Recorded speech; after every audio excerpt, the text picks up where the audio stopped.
ये क्या हो गया, तू क्लोरोप्लास्ट में चला गया भाई, एलोक्वाइट मेम्ब्रेन यहाँ कहाँ से आ गया?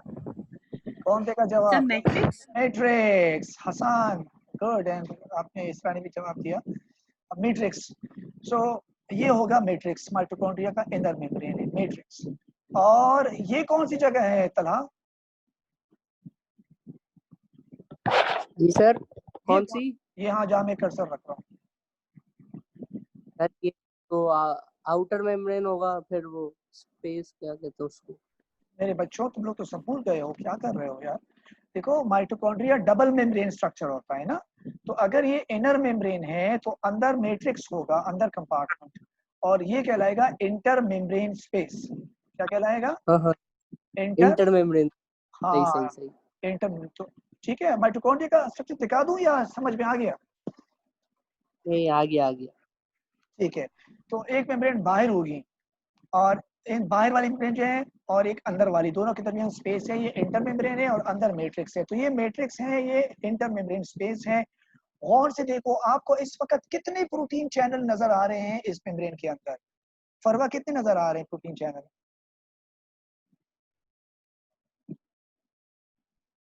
सर 5। 5 नजर आ रहे हैं। इस पे चैनल कितने हैं जिससे ट्रांसफर हो सकता हो आगे पीछे, मतलब आइन पास हो सकते हो? अच्छा 4 है ना, 4 नजर आ रहे हैं। वैसे तो कॉम्प्लेक्सेस ज्यादा नजर आ रहे हैं, अगर आप देखें तो कॉम्प्लेक्सेस ज्यादा है। हाँ इस तरह 4 गुड। लेकिन चूंकि ये भी प्रोटीन है, ये भी प्रोटीन है, ये भी प्रोटीन है, लेकिन इससे ट्रांसपोर्टेशन नहीं हो सकती, ट्रांसपोर्टेशन सिर्फ 4 से हो सकती है। और अच्छा एक बात और बता दीजिएगा तलहा, इन 4 प्रोटीन में से कितने प्रोटीन चैनल हैं जो सिर्फ अपवर्ड ट्रांसपोर्टेशन कर रहे हैं, यानी मैट्रिक्स से लेके इंटर मेम्ब्रेन स्पेस में ले जाते हैं? और तीन तीन तीन। कौन कौन से कॉम्प्लेक्सेस है, नाम बताओ। कॉम्प्लेक्स 1, शाबाश, कॉम्प्लेक्स 3, शाबाश, कॉम्प्लेक्स 4। Very good, excellent. तो 3 प्रोटीन चैनल के नाम याद रखने हैं आपने, कॉम्प्लेक्स 1, कॉम्प्लेक्स 3 एंड कॉम्प्लेक्स 4। ये वो चैनल है जो कि आइंस को मैट्रिक्स से उठा के इंटर मेम्ब्रेन स्पेस में रखेंगे, भूलना नहीं, मैट्रिक्स से उठा के इंटर मेम्ब्रेन स्पेस में रखेंगे। अच्छा, अब जो बात करने जा रहा हूँ वो बहुत इंपॉर्टेंट है, सब नोट कर ले और सुन ले गौर से। क्या है वो बात, वो भी मैं बता देता हूँ आपको। वो ये है कि ये जो अरेंजमेंट है प्रोटीन चैनल्स की या प्रोटीन मॉलिक्यूल्स के इस मेम्ब्रेन के, they are according to the increasing order of electronegativity, यानी सबसे ज्यादा इलेक्ट्रोनेगेटिव जो है वो कॉम्प्लेक्स 4 है। इसको काउंट ना कर, इसका काम अलग है, इसका रोल अलग है, कॉम्प्लेक्स 5 को बाद में पढ़ेंगे, अभी हम सिर्फ कॉम्प्लेक्स 4 तक की बात करते हैं। तो कॉम्प्लेक्स 4 सबसे ज्यादा इलेक्ट्रोनेगेटिव होगा, ठीक है जैनब आबदी? उसके बाद कौन ज्यादा इलेक्ट्रोनेगेटिव होगा? शाबाश। कॉम्प्लेक्स 3। कॉम्प्लेक्स 3 जो है वो कॉम्प्लेक्स 4 से ज्यादा इलेक्ट्रोनेगेटिव होगा या कम इलेक्ट्रोनेगेटिव होगा? सॉरी सर, कम होगा। कम होगा, ठीक है। तो अच्छा, सबसे ज्यादा इलेक्ट्रोपॉजिटिव कौन होगा जैनब? सिर्फ 1 होगा। कॉम्प्लेक्स 1 सबसे ज्यादा इलेक्ट्रोनेगेटिव होगा। तो इसका मतलब है अगर मैं यूं जा रहा हूं तो इससे ज्यादा इलेक्ट्रोनेगेटिव ये, उससे ज्यादा ये, उससे ज्यादा ये, उससे ज्यादा ये, इंक्रीजिंग ऑर्डर, ठीक है। चलिए, एक बहुत ही इंपॉर्टेंट बात यहाँ पूछना चाहूंगा। हसन, आपका माइक काम कर रहा है तो जरा माइक पे प्लीज जवाब देंगे अगर आपका माइक काम कर रहा है तो एक सवाल पूछ रहा था मैं। मुझे बताएंगे हसन, ये बताएंगे कि अगर इंक्रीजिंग ऑर्डर ऑफ इलेक्ट्रोनेगेटिविटी चल रही है तो बताइएगा इसमें सबसे ज्यादा एनर्जी लेवल किसका है? एनर्जी लेवल कॉम्प्लेक्स 1 का ज्यादा है या कॉम्प्लेक्स 4 का ज्यादा है? पुराना जो मैंने आपको लेक्चर दिया था शुरू में रेस्पिरेशन पे, उस कॉन्सेप्ट को याद करते हुए बता देंगे कि सबसे ज्यादा एनर्जी लेवल किसका होता है, इलेक्ट्रोपॉजिटिव का या इलेक्ट्रोनेगेटिव का? इलेक्ट्रोनेगेटिव का। यानी आप ये कहना चाह रहे हैं कि अगर हम यूं जा रहे हैं तो एनर्जी लेवल बढ़ता जाता है? जी हाँ सही कह रहे हैं, पता नहीं। शायद सही कह रहा हूँ। हाँ युषा। जी सर। अच्छा परवा, सही कह रहा होगा आपने। वो बात बताई थी इलेक्ट्रिक एनर्जी, पता नहीं कौन सी कोई बात बताई थी सर। एनर्जी लेवल समझ में ही आया। मतलब किसके पास एनर्जी ज्यादा है, सिंपल, एनर्जी किसके पास ज्यादा है? एनर्जी सबसे ज्यादा कॉम्प्लेक्स 1 के पास होगी। तो बच्चा फिर तो उल्टा बोल रहे थे ना आप। इसका मतलब है इसका एनर्जी एनर्जी लेवल लेवल सबसे समझ ज्यादा। में नहीं आया था। हाँ, एनर्जी लेवल इसका सबसे ज्यादा है। इसको देखो, इसको ऐसे पढ़ो। चले मैं एक मिसाल देता हूँ आसान, ताकि सारे बच्चे समझ जाएं। जितने बच्चे ग्रुप में बैठे हैं ना, सबको आसानी से समझाने के लिए एक मिसाल देता हूँ। बहुत आसान सा मिसाल। सोडियम और क्लोरीन जब रिएक्ट करते हैं तो सोडियम क्लोराइड बनता है, नमक जिसे कहते हैं, सॉल्ट जिसे कहते हैं, ठीक है। इसमें कौन इलेक्ट्रॉन लूज करता है और कौन इलेक्ट्रॉन गेन करता है? सोडियम लूज करता है, क्लोरीन गेन करता है। ठीक है। तो इस इलेक्ट्रॉन का नेचर क्या है? Electron is nothing, it's a sort of energy. Electron क्या है? एनर्जी है। तो एनर्जी लॉस कौन कर रहा है, सोडियम या क्लोरीन? सोडियम लूज कर रहा है। और गेन कौन कर रहा है? क्लोरीन। तो जो मांगता है हमेशा, वो भिखारी होता है या वो अमीर आदमी होता है? मांगने वाला भिखारी। गरीब होता है ना, भिखारी होता है वो। तो देने वाला हमेशा ज्यादा, उसके पास एनर्जी ज्यादा होती है। इसको ऐसे याद रखो। तो जो ऑक्सीडाइज होता है उसके पास इतनी एनर्जी थी, उसने इलेक्ट्रॉन भगा दिया, दे दिया। यार ये लो, तो क्या याद करोगे? क्योंकि उसके पास एनर्जी ज्यादा थी, पैसे ज्यादा थे।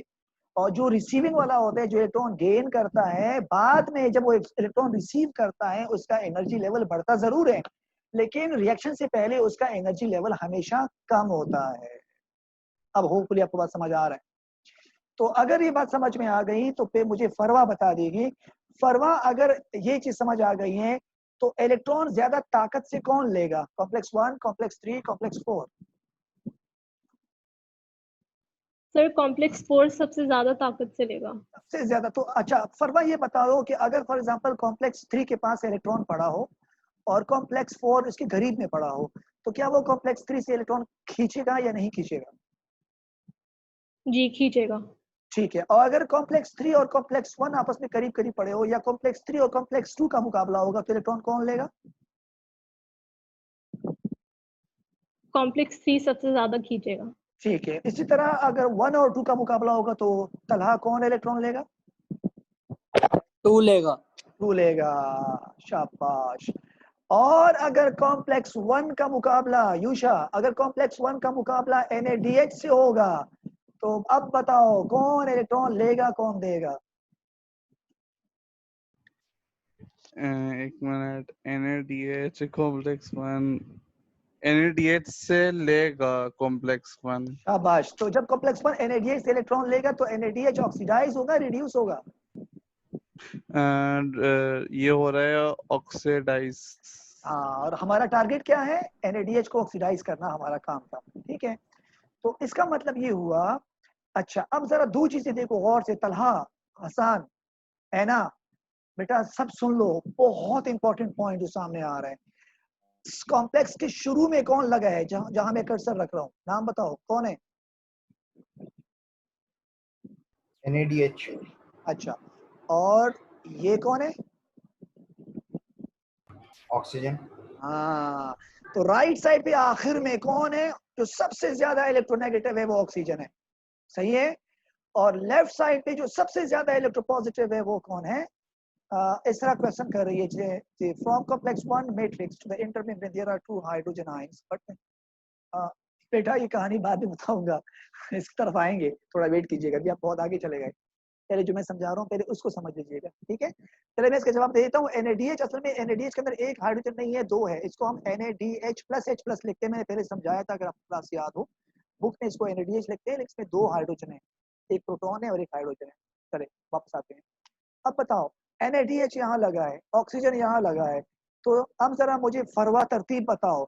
सबसे पहले ऑक्सीजन इलेक्ट्रॉन किससे लेगा? सर आप फिर से रिपीट कर सकते हैं, मैंने सुना नहीं। हाँ, इस पूरी चेन के आखिर में कौन लगा हुआ है? ऑक्सीजन। शाबाश। इसका मतलब है सबसे ज्यादा इलेक्ट्रोनेगेटिविटी किसकी है? ऑक्सीजन की। तो ऑक्सीजन इलेक्ट्रॉन किससे लेगा? बराबर में कौन है? कॉम्प्लेक्स 3। अच्छी बात है, और से देखिए। अच्छा कॉम्प्लेक्स 4। कॉम्प्लेक्स 4 है, ठीक है। कॉम्प्लेक्स 4 किससे लेगा? Complex 3 sir. और कॉम्प्लेक्स 3?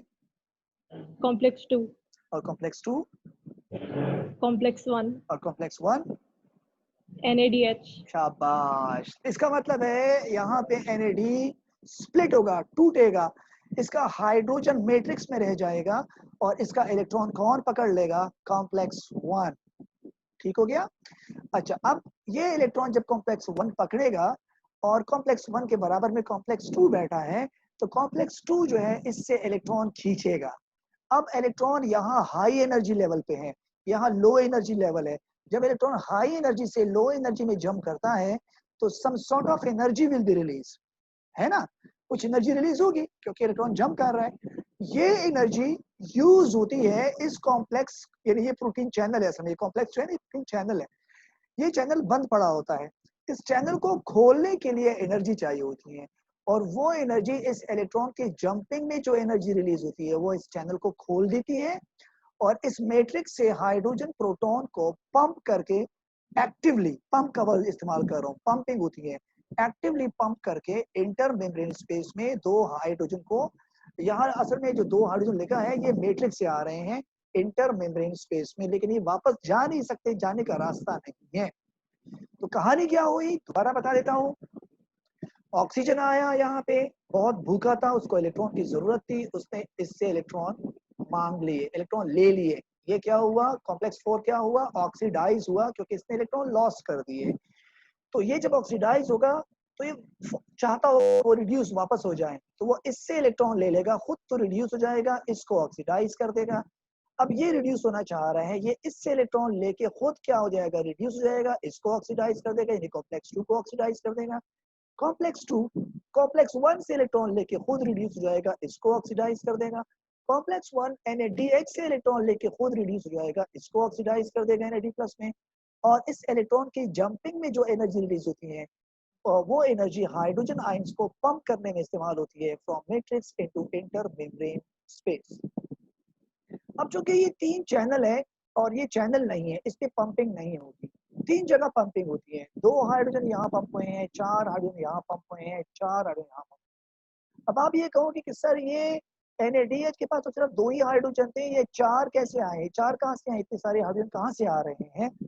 बेटा ये मत बोलिएगा कि ये जो मैट्रिक्स है it is a reservoir of hydrogen ions, यहाँ पहले से हाइड्रोजन आयंस बहुत सारे पड़े होते हैं।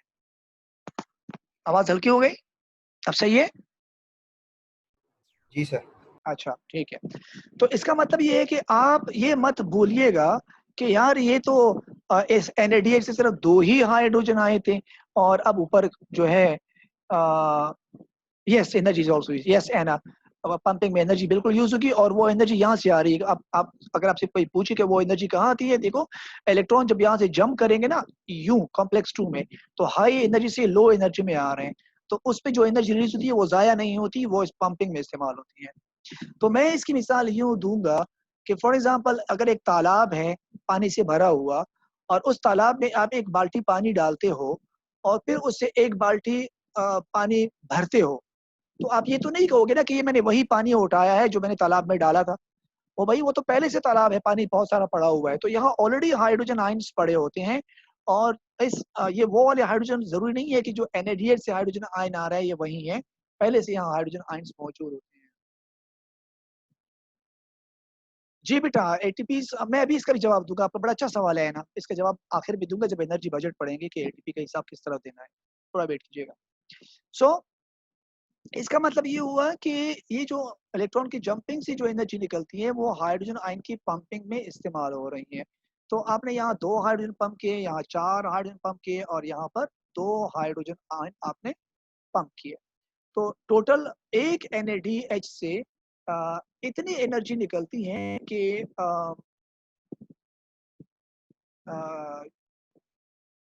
इतनी एनर्जी निकलती है कि वो 10 हाइड्रोजन आयंस को पंप कर सकते हैं।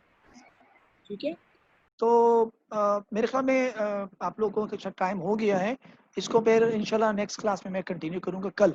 लेकिन अभी फिलहाल जो मेन आइडिया आप लोगों को मिला है वो ये है कि इलेक्ट्रॉन, इसको कहते हैं इलेक्ट्रॉन ट्रांसपोर्ट चेन या ETC, जिसको आप एक्सेट्रा कहते हो, ETC इलेक्ट्रॉन ट्रांसपोर्ट चेन। सो अगर आपसे कोई पूछे what is electron transport chain, तो आप क्या कहोगे? Electron transport chain is a series of protein complexes which are embedded in the inner membrane of mitochondria on the increasing order of electronegativity। तो इससे इलेक्ट्रॉन की जंपिंग होगी, energy loss होगी और वो लॉस नहीं होगी, एनर्जी रिलीज होगी और वो एनर्जी जो है वो प्रोटॉन को पंप करने में इस्तेमाल होगी। रिजल्ट ये हो जाएगा कि इंटर मेम्ब्रेन स्पेस में बहुत सारे हाइड्रोजन सर जमा आप हो वापस जाएंगे। से रिपीट करते हैं किस चीज को बेटा? जो अभी आपने स्टेटमेंट बोला है। Definition, ji sir. electron transport chain. What is electron transport chain?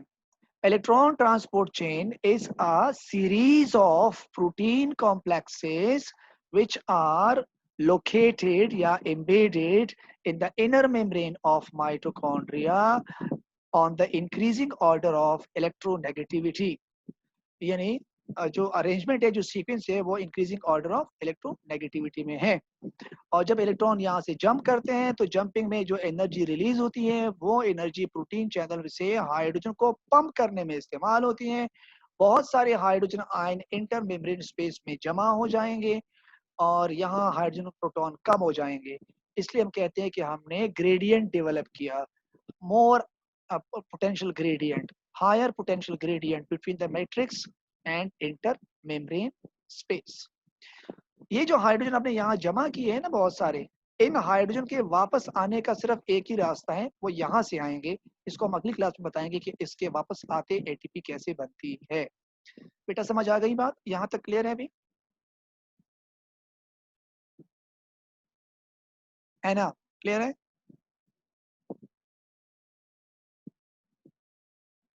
जी बता, तो जवाब तो दिया करे बेटा। असना, ओके जी। असना समझ आ रहे हैं? अरीबा, जी सर। Okay good. अरीबा आपको समझ आ रहा है? जी सर। चलो जी, और किसी को कोई प्रॉब्लम हो तो पूछ ले बेटा। देखो एक बात अच्छी तरह जहन में बिठा दो, मैं बार बार आप लोगों से ये बात कहता रहता हूँ कि जो पेंडेमिक सिचुएशन है हमारी इस वक्त कोरोना का, कोई नहीं कह सकता कि स्कूल्स कब खुलेंगे। हालात का कुछ भरोसा नहीं है। गॉड फॉरबिड, गो अल्लाह ना करे, अल्लाह ना करे, अगर ये बकरा ईद के बाद फिर केसेस बढ़ती हैं, क्योंकि ईद पे हमेशा लोग इंटरेक्ट करते हैं, और अगर ये केसेस दोबारा पीक पे चले गए तो फिर तो समझ लो ये गया साल आपका पूरा। और ऑनलाइन क्लासेस फिर नुकसान ये होगा कि जो कैम्ब्रिज होगा वो एविडेंसेस मांगते हैं, और एविडेंस फिर हमारी मजबूरी होती है, जो हमारे पास चीज़ें होती हैं हम वही उनके साथ शेयर करेंगे। तो मैं फिर कहूँगा कि आप, मुझे पता है कि यूशा है, या पता है हसान है, या तलहा है, या परवा है, या जो भी बच्चे एक्स वाई जेड है ना, बहुत अच्छे बच्चे हैं, बहुत अच्छा पढ़ते हैं, लेकिन मेरा अच्छा कहने से कोई कुछ नहीं होगा जब तक मेरे पास कोई एविडेंस नहीं होगा। तो आप लोगों का एविडेंस के तौर पे जो मैं आपको काम दे रहा हूँ, वर्कशीट्स दे रहा हूँ, अटेंडेंस है आपकी, ये सारी चीज़ें अपडेट होनी चाहिए, क्योंकि अब हमारे हाथ में चीज़ें नहीं होगी और ये चीज़ें सिर्फ कैम्ब्रिज के हाथ में होगी। तो आप अपने एविडेंसेस कम से कम ठीक रखें, अटेंडेंस रखें, और अपने जो टेस्ट होते हैं उसको पॉजिटिवली अटेंड किया करें। वरना, क्योंकि अब वो वक्त नहीं है, पहले सब कुछ हम कर सकते थे कि चलो यार फोरकास्ट ग्रेड भेजते थे तो हम कहते चलो हो जाएगा। अब वो फोरकास्ट ग्रेड के साथ एविडेंसेस मांग रहे हैं। तो इसलिए प्लीज आप लोग बहुत सीरियस रहें और चीज़ों को, ताकि आप सबके अच्छे ग्रेड आए। ठीक है बेटा? So okay then, see you inshallah in the next class. Thank you very much and see you inshallah. Allah Hafiz.